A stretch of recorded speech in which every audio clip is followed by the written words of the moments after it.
بسم الله الرحمن الرحيم والحمد لله رب العالمين والصلاة والسلام على أشرف الخلق أجمعين محمد وأهل بيته الطيبين الطاهرين اللهم صل على محمد وآل محمد وعجل فرجهم.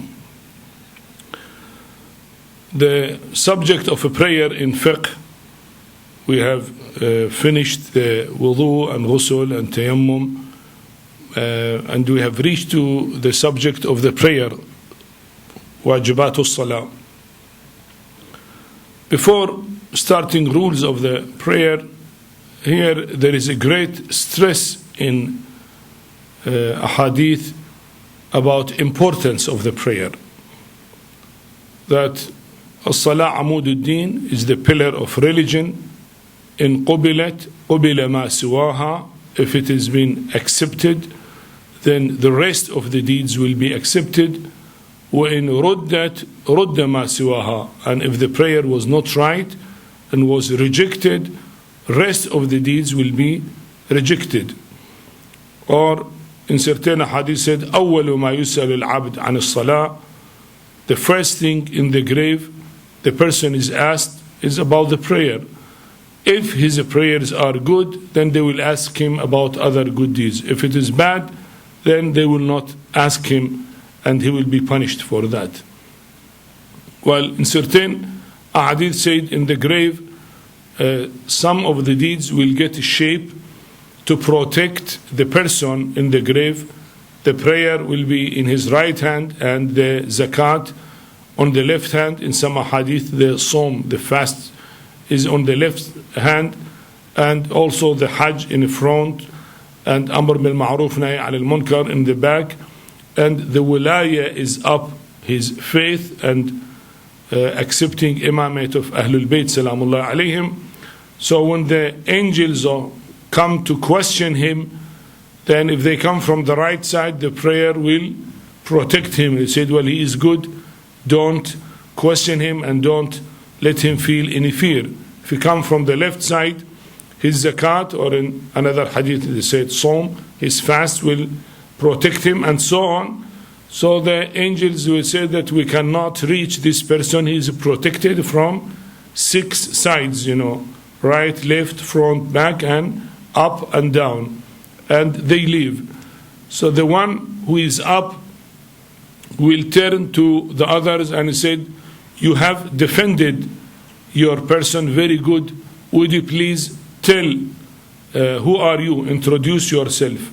So the one on the right said, I am his prayer. See, his prayer got a shape to prevent him. The left one is his fast, and so on. Then they will turn and said, you are the best one who defended this believer in the grave and prevented him to feel any fear or punishment. Then who are you? She would reply that I am his wilayat of Ahlul Bayt. I am his belief in imamate of Ahlul Bayt salamullahi alayhim.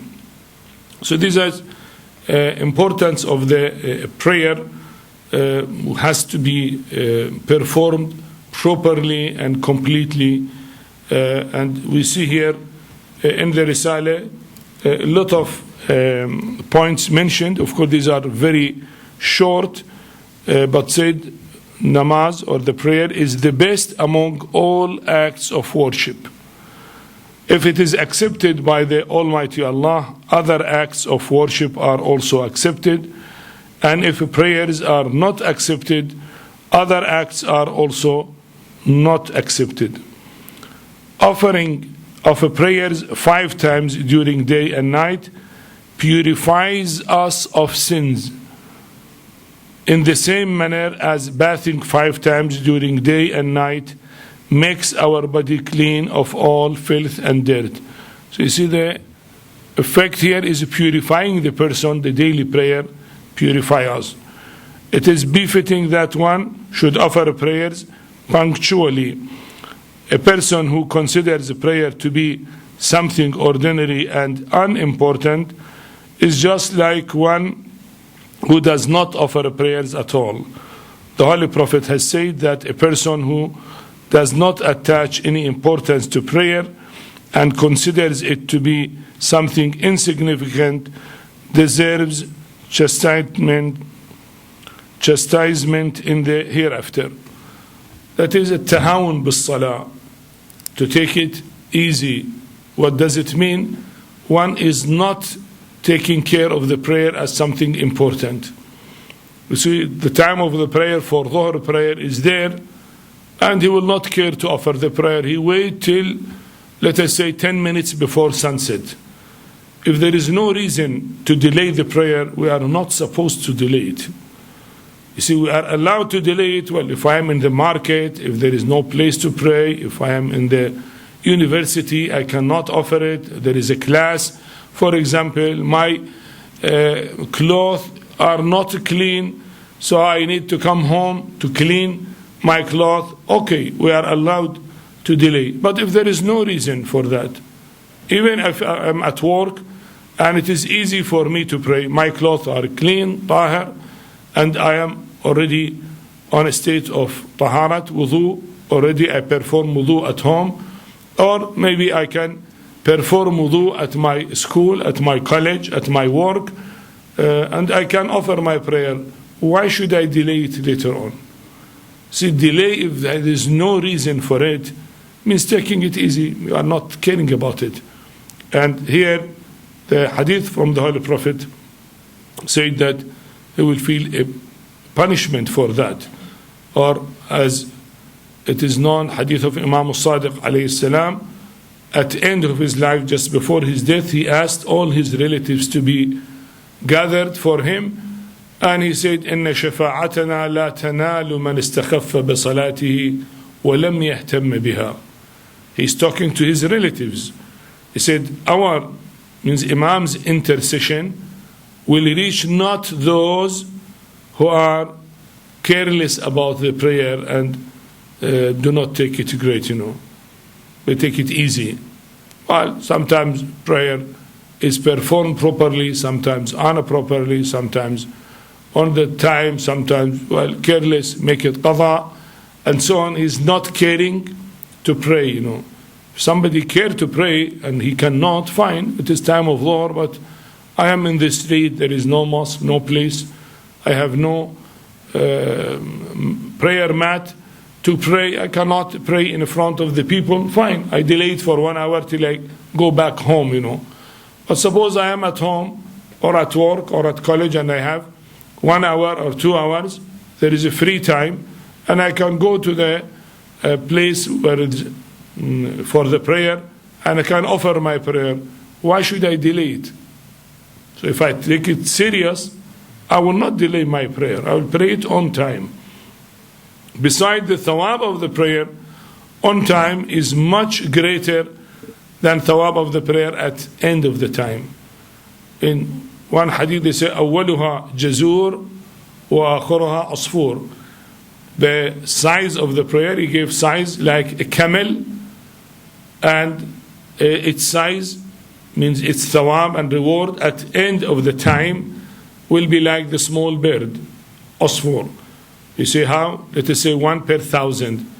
So if I prayed at time of Dhuhr, beginning of the time of Dhuhr, or before sunset, maybe 10 minutes before sunset, then there will be much less thawab for it.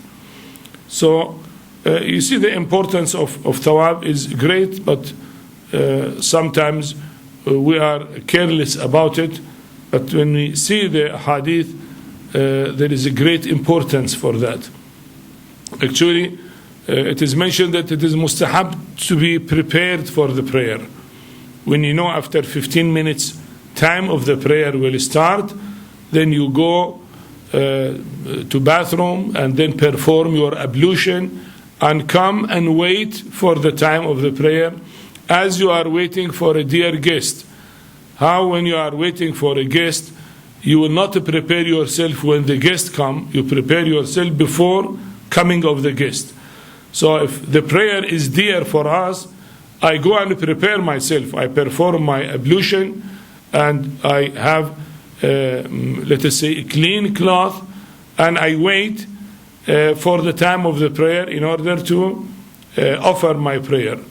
Not that, well, it is one time of a prayer starts, then okay, I'm playing with the computer or reading the book or looking to TV or reading the newspaper. I say, okay, after 1 hour, after 2 hours, now the day is long and it is okay, I delay it later on. See, this is unnecessary delay, is not good. And it shows that prayer is be taken simple. We are not serious about the prayer. Well, there are much more points are mentioned. You can read it in the Risala, but this is just a beginning. The obligatory prayers, there are 6 types of obligatory prayers. The first one is the daily prayers. And daily means morning, Dhuhr, Asr, Maghrib, and Isha. The second one is the prayer of ayat. When there is earthquake, for example, or certain hurricane or anything, we are afraid of it from general signs on earth, which happens, or when there is eclipse. These are called Salatul Ayat. That is also daily prayer. And Salatul Mayyit, if somebody is deceased, we have to pray a prayer which is obligatory for that deceased person. And the 2 rak'at prayer for tawaf, those who go for Hajj and Umrah and they perform tawaf 7 times around the Kaaba, there are 2 rak'at prayer called Salatul Tawaf, that is also obligatory prayer. And then qada of the prayers of the father, which as a precaution obligatory upon his eldest son. If the father dies and certain prayers was not prayed by him, it is as obligatory precaution here, duty of the eldest son to perform qada of the prayer of his father. And the prayer which become obligatory because of hiring, somebody hire me to pray for a deceased person, so that though it is not my daily prayers, but it is on behalf of a deceased person, but because I was hired and maybe I am paid for that, it become obligatory on me to fulfill my duty. Or I made it obligatory upon me because of vow or oath. I say, well, if my son cured from his sickness, I will pray 2 rak'at or 10 rak'at just as a sign of thanking Almighty Allah subhanahu wa ta'ala. So that become obligatory upon me. And the Jum'ah prayer, which is included in the daily prayers, because if it been performed properly, it will suffice instead of Dhuhr prayer. So he said it is included in daily prayers. Obligatory daily prayers, you say it is obligatory to perform the following 5 prayers during day and night. Dawn prayer, which is called Fajr, it is between dawn and sunrise, that is the timing, 2 rak'at. And midday or Dhuhr prayer, and afternoon prayer, which is Asr prayer, each one consisting of 4 rak'ats. And the dusk prayers, Maghrib, 3 rak'ats, and night prayer or Isha is 4 rak'ats. Now, issue 736, he said, while traveling, a traveler should reduce the prayers of 4 rak'at to 2 rak'ats. The conditions under which the rak'ats are reduced will be mentioned later on. You see, if somebody is traveling, we will discuss about the prayer of the traveling people, but just to mention it here, if somebody passing roughly about 22.5 kilometers out of his town, then every 4 rak'at will be 2 rak'at, means Dhuhr prayer and Asr prayer and Isha prayer should be, it is an order, not permission. You can do it 4 or you can do it 2. No, it should be performed as qasr, and that is 2 rak'ats, And details of that is going to be discussed later on. We come now to time for Dhuhr and Asr prayers, issue 736.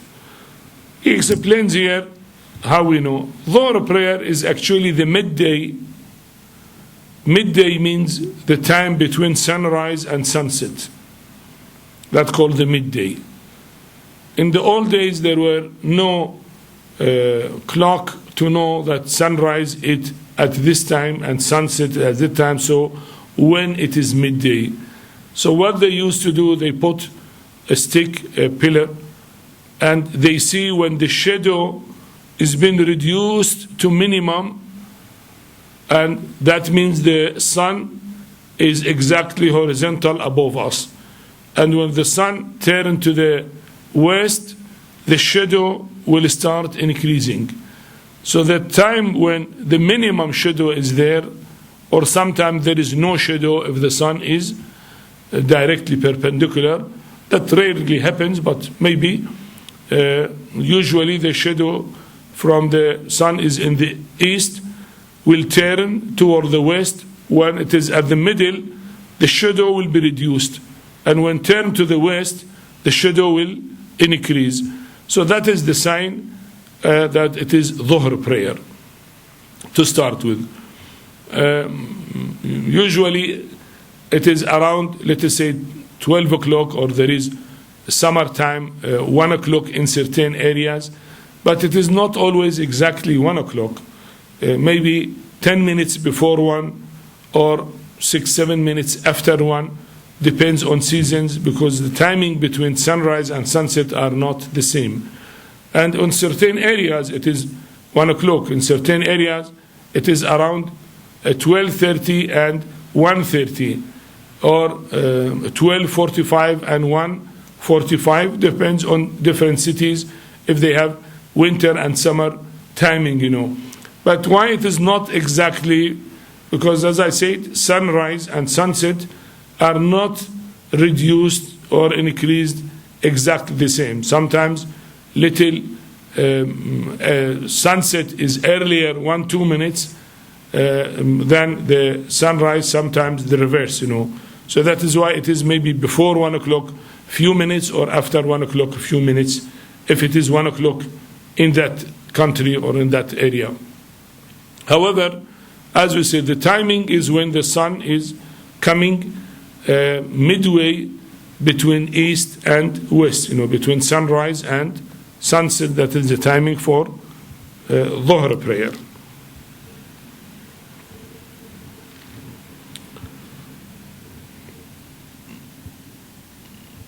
Issue 738, he said the time for Dhuhr and Asr prayers is from when the sun starts declining at midday till sunset. But if a person intentionally offers Asr prayer earlier than Dhuhr prayer, his prayer is void.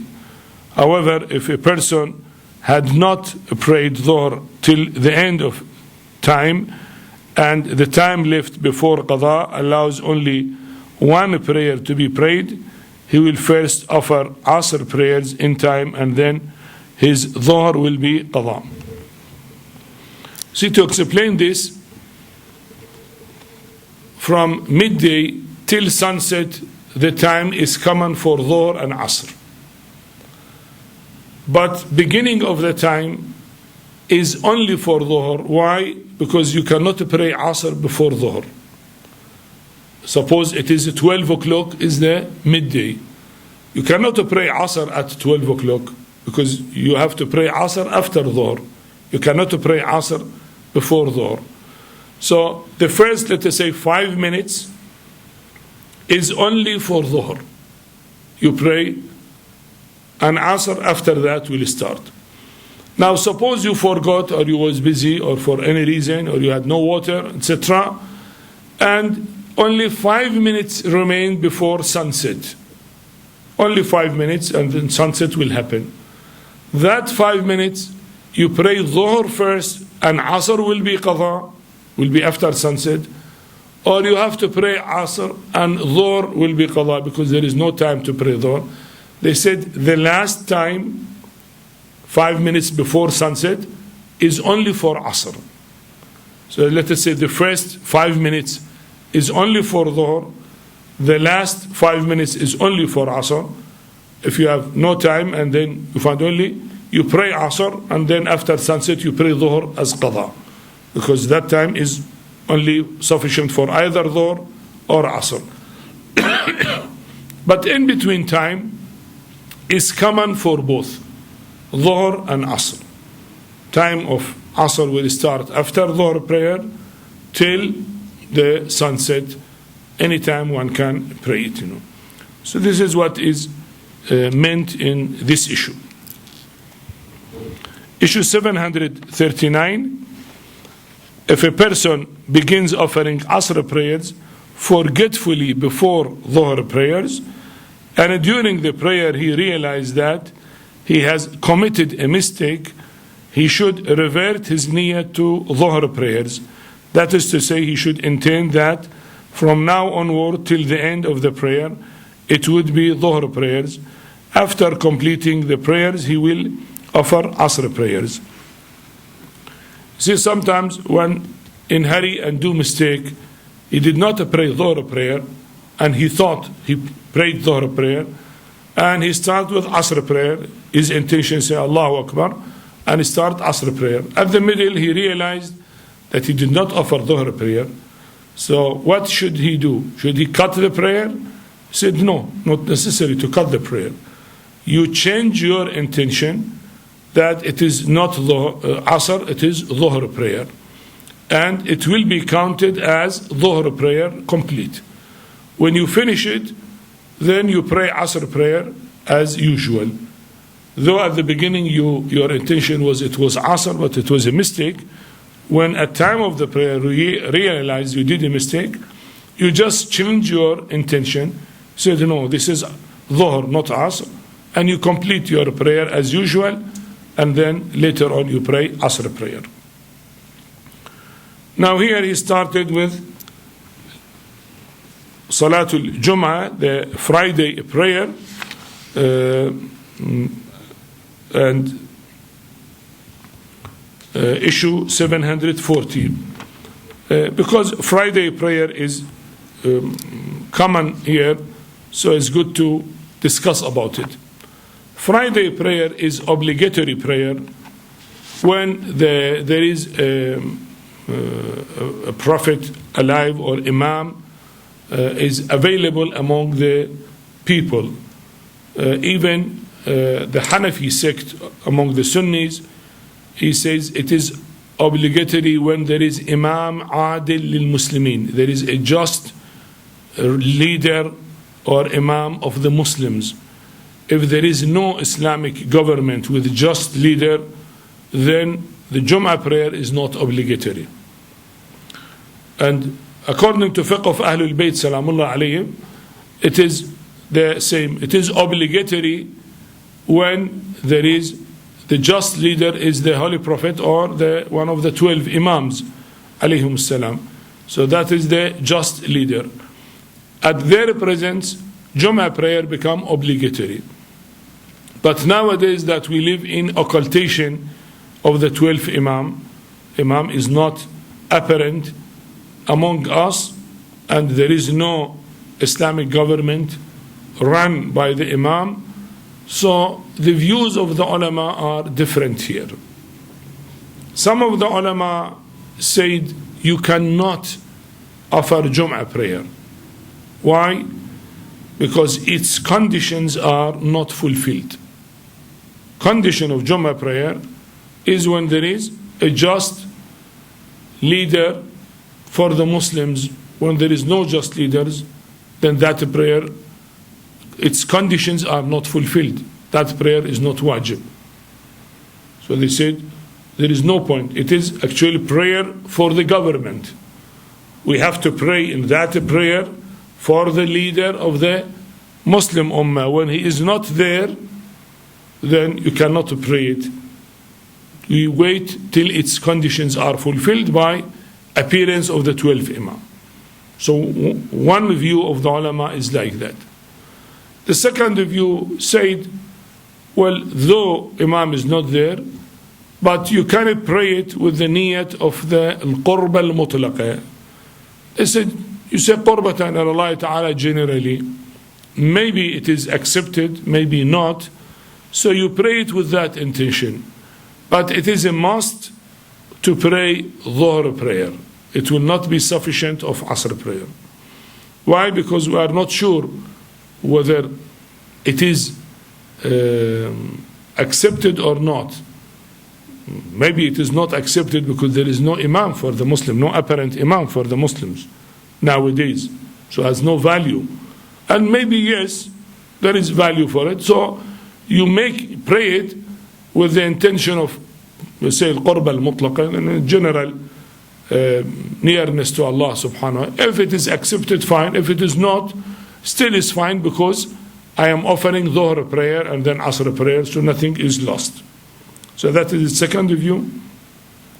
Third view, they said, if it is attended even at time of occultation of the 12th Imam, it is allowed, not obligatory, allowed to attend Jum'ah prayer, and if it is offered with all its conditions, I mean its conditions will come, that there is to khutbah, there are special sayings to be mentioned in the khutbah, a number of people should be 5, etc. The Imam of the Jama'at should be adil.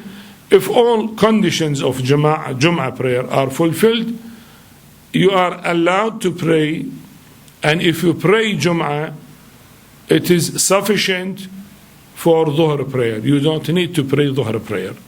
You pray Jum'ah prayer and then you pray Asr prayer. So that is a third view of our ulama. The fourth view, they said, if Jum'ah prayer is established with all its conditions, it is obligatory for people to attend the Jum'ah prayer, even at time of occultation of the 12th Imam. If it is not performed in that area, it is not obligatory to perform it. But if somebody started Jum'ah prayer, it will be obligatory to attend. Of course, within a radius of, let's say, 2 farsakh, 12 kilometers, or let's say around 11 kilometers, 2 farsakh. In that radius, the people should attend.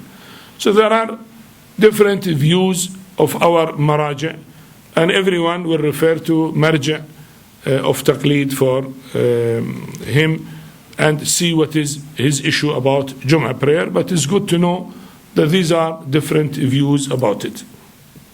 Now here, according to Ayatullah Al-Sistani, in issue 740, he says a Friday prayer consists of 2 rak'ats, like Fajr prayer.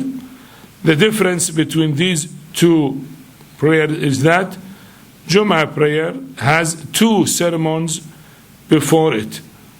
And the Jum'ah prayer is wajib, say takhiri. Takhiri means optional. Is optional type of obligatory. Optional means if you attend it, it is sufficient of Dhuhr prayer. If you do not attend it, it still is okay. So not that if you pray it, you have to pray Dhuhr also. Though, according to others, it is for ihtiyat or maybe obligatory to pray Dhuhr, but according to Ayatullah Al-Sistani said, wajib takhiri. Takhiri means it's optional for you. If you perform it, it is sufficient. If you do not perform it, still is okay. You pray your Dhuhr prayer and then pray your Asr prayer. Which means that we have an option to offer Jum'ah prayers if its necessary conditions are fulfilled. As I said, all conditions should be performed completely. I mean, there is Imam should be adil, there are 2 khutbahs. In each khutbah there are certain conditions and a certain way. So if it is performed properly, then it is sufficient. No need for Dhuhr prayer. Or to offer Dhuhr prayers, either you pray Jum'ah prayer with all its conditions, or you pray Dhuhr prayers. Hence, if Jum'ah prayer is offered, then it is not necessary to offer Dhuhr prayers. So that is the fatwa of Ayatullah Al-Sistani. As I said, other maraji' may have different views. The following conditions must be fulfilled for Jum'ah prayers to become obligatory. Now there are different conditions. One, the time for Jum'ah prayers should have set in, and that means that the midday time should have begun to decline. The time of Jum'ah prayer is the earliest part of Dhuhr. If it is very much delayed, then Jum'ah prayer time will be over and Dhuhr prayer will have to be prayed, So you see, when the khutbah should start first, and he said the time will start with beginning of midday, a time of Dhuhr prayer. Now if you are late 1 hour or 2 hours, and you want to come and start Jum'ah prayer, he said it is too late now. You pray Dhuhr prayer and Asr prayer. So if it is on time or nearly, maybe a few minutes delay, fine, not that 1-2 hours, there's too much delay. So he said if time is time of Dhuhr prayer, then it is okay. If it is too much delay, then one has to offer Dhuhr prayer, not Jum'ah. That is first condition. The second one, the number of persons joining Jum'ah prayer should be at least 5, including the Imam. If there are less than 5 people, Jum'ah prayer would not become obligatory. Now, including Imam means Imam is 1 and 4 people behind him. So minimum number is 5. Now, if less than 5, then Jum'ah prayer will not be obligatory because it is congregational prayer, and congregation at least 5 people should be there. The third condition, the Imam should fulfill the necessary conditions for leading the prayers. What are these conditions? Imam should fulfill them. So these conditions include righteousness or adalat, to be just, and other qualities which are required of an Imam and which will be mentioned in connection with the congregational prayers. Other condition means his qira'at should be proper, his makharij of alfaz should be proper, and so on. There are some other conditions which will be mentioned in congregational prayers. In absence of an Imam qualifying to lead Jum'ah prayer, the Jum'ah prayer will not be obligatory. If there is no one to lead, then it is not obligatory. The following conditions should be fulfilled for the Jum'ah prayer to be correct. First, the prayers should be offered in congregation, jama'at, not individually or singularly. Hence, Jum'ah prayer cannot be prayed alone. If a person joins Jum'ah prayer before the ruku' of the second rak'at, his prayer will be valid and he will have to add another rak'at to complete. But if he joined the Imam in the rak'at of the second rak'at, then the prayers may not suffice, and as a measure of precaution, Dhuhr prayer should be prayed. In congregational prayer, if you come and Imam is standing reading Surah Al-Hamd and Qul Huwallahu Ahad in the first or second rak'at, you can join. If Imam is at time of ruku', you can join the prayer. You can say Allahu Akbar for Takbiratul Ihram and go for ruku' with the Imam, and that rak'at is counted. But he said for Jum'ah, if you come while Imam is standing in the second, in the first rak'at, fine. But if you are late and you came, Imam is still standing in the second rak'at, you can join him. You go in ruku' with him, and then 2 sajdas, Imam will say tashahud and salam, you stand and perform the second rak'at, because you are late. But if the Imam of Jum'ah is at time of ruku', then you cannot join him in Jum'ah prayer. You cannot join him, and then you have to perform Dhuhr prayer in that case. So this is one of the differences according to Ayatullah Sistani is mentioning it. The second condition, 2 sermons should be delivered before the prayer. Start the prayer with 2 sermons. In the first sermon, the preacher should, you see, it is must to mention, to praise Allah subhanahu wa ta'ala and exhort the people to observe piety. And then he should also recite a short chapter, a short surah from the Holy Quran. So you see, there are 3 obligatory conditions to be mentioned in the sermon of the Jum'ah.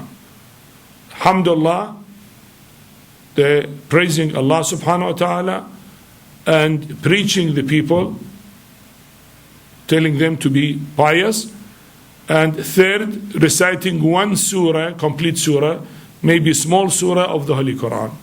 So these are 3 obligatory parts of the sermon of the Jum'ah prayer, which is mentioned here, you know.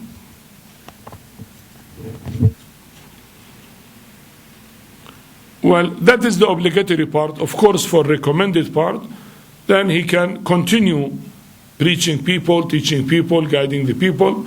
Okay, it may take 15, 20 minutes, fine, but at least if he has to stand for 1 minute, in 1 minute he has to praise Allah subhanahu wa ta'ala and to tell the people, preach them to be pious and to recite one full surah, and then sit for a while, let us say a few seconds, and then stand again, start the second sermon.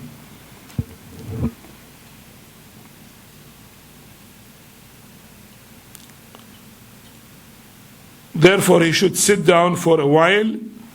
A while means a few seconds, you know, is sufficient. And then stand up again. In the second now khutbah, this time, also he should praise Allah subhanahu wa ta'ala and invoke peace and blessing upon the Holy Prophet sallallahu alaihi wasallam and the Holy Imams. So he praise Allah subhanahu wa ta'ala and pray salutations to the Prophet and the Holy Imams. These are obligatory part of the second sermon.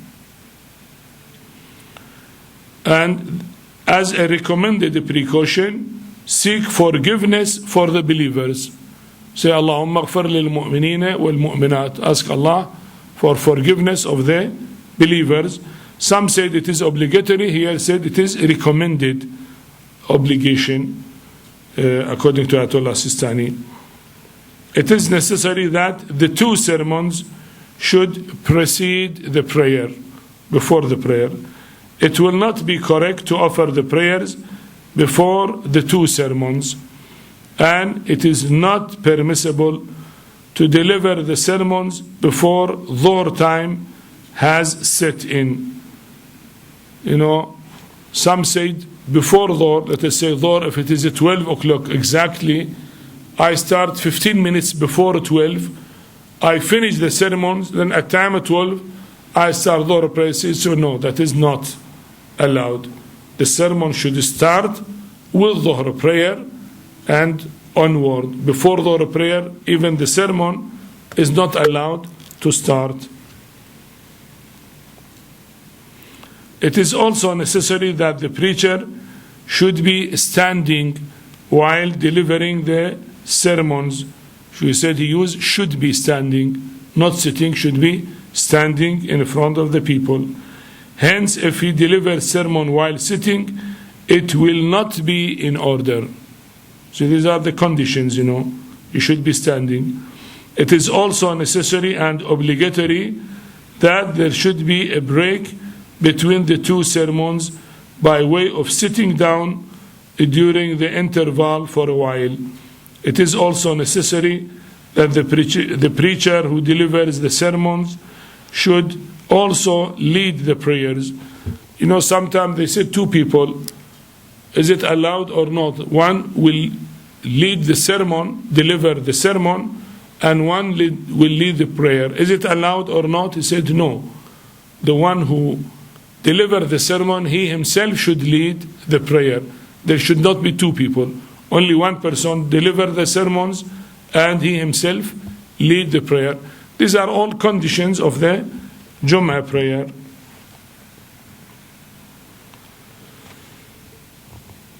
It is also necessary that the preacher who delivered the sermon should also lead the prayers.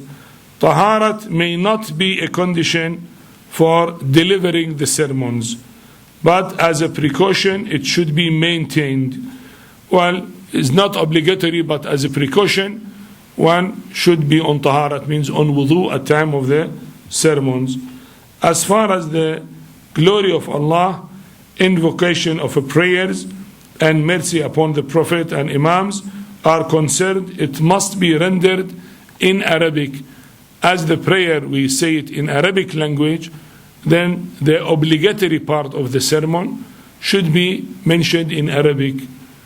We say Alhamdulillahi Rabbil Alameen wa sallallahu ala Muhammad wa ali tahirin, and they recite a small surah, for example, Bismillahir Rahmanir Rahim, wal asr innal insana lafi khusr illa alladhina amanu wa amilus salihat wa tawasaw bil haqqi wa tawasaw bis sabr. So this part, it may take 1 minute or half a minute. It should, the obligatory part should be in Arabic. Now the rest of the parts, preaching, teaching, it may be, let us say, in any language, probably is okay, but the obligatory part should be in Arabic. Or if he has to preach the people about Allah, usikum bitaqwallah, I preach you to be pious, that obligatory part to be in Arabic. But the rest of it need not be in Arabic. In fact, if the majority in the audience are non-Arabs, then as an obligatory precaution, words of admonition and exhorting people to be pious and virtuous should be delivered in their language. When I order the people to be pious, if I tell in Arabic and the people do not know, actually has no benefit. So to preach the people, it should be in their language.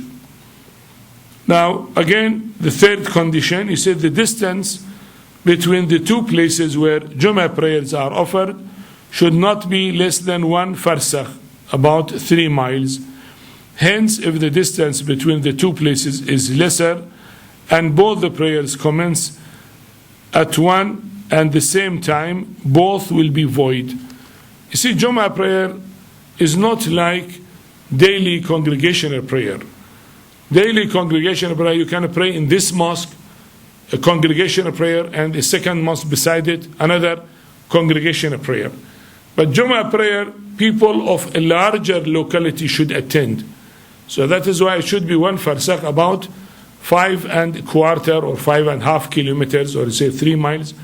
Roughly that is the distance. So it is 1 farsakh distance. In that round circle of 5 kilometers should be only 1 Jummah prayer. So if another Jummah prayer is less distance and both start at the same time, both the prayers are void. If one starts earlier, then the second one, which starts later, is void, So it should not be in less than that distance. This is a conditions, Issue 741, when Jummah prayer with all its requirements is held, it will be obligatory to attend it if one who established it is Imam alayhi salam. So if it is at time of the Imam, and if the Jummah prayer is held, then it will be obligatory to attend. Or representative of the Imam, naturally Imam will be in one of the cities, will not be in all the Muslim world. But then if the Imam, the infallible Imam is there, naturally he has representatives, and then it will be obligatory to attend Jummah prayer when an infallible Imam is there, and the representative of the Imam in that city or in that village is appointed, or his representative. But in a situation other than this, like nowadays, joining or attending it is not obligatory. So it's not obligatory, but if you attend, it is sufficient than Dhuhr prayer. If you do not attend, there is no harm of it. When attending is obligatory, the following points must be considered. The person joining should be man. Presence in Jum'ah prayers is not obligatory for women. So it is obligatory for men and not obligatory for women. Second, freedom, the person should not be a slave. Hence, it is not obligatory for a slave to be present in Jum'ah prayers. Third, not being a traveler. If somebody traveling, the Jum'ah prayer is not obligatory for him, regardless of whether the traveler prays qasr or full prayers, as he would do if he intends staying for 10 days or more. You know, if somebody traveled to an area, he has to pray qasr. 4 rakat become 2 rakat. But if he intends to stay 10 days in that city, he will have to pray full prayer, means 4 rakat to be prayed 4 rakat. But still he is a traveler, he is not residing in that area. So he says still regarded as a traveler, and attending Jum'ah prayer is not obligatory for him. The other condition being free from ailment and blindness. He is not sick or blind.